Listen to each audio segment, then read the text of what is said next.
Even people who care about you sometimes don't know what to do with what they see. They look out and see a fat person. They look out and assume that you have a problem with fast food or you have a problem with not exercising. They look at you and see a fat person and say, well, you're never gonna get married because who's gonna want that?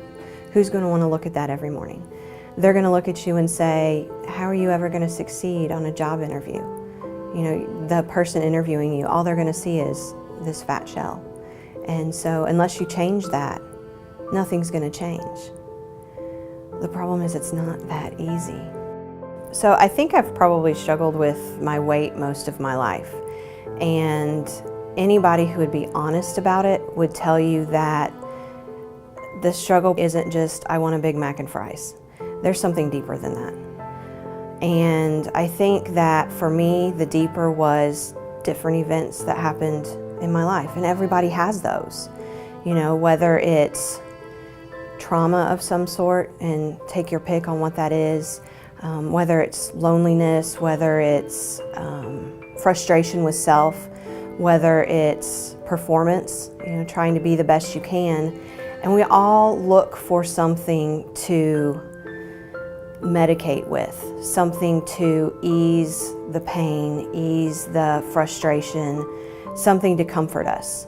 And so my best friend became food and became the one thing that I could rely on, and yet the one thing that I hated most about myself.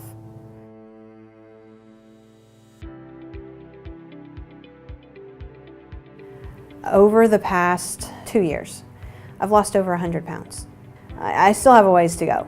Anybody watching this can see that, and that's okay, because it's honest. Not only have I lost that, I've kept it off.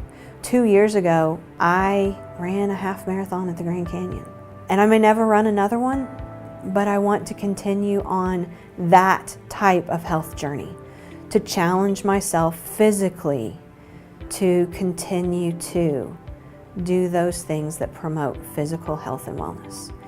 And what I didn't realize I had at that time that I do now is I had that person who was willing to dig through that wall, who was willing to stand by me, who was willing to care enough to gently push, but never condemn, never judge.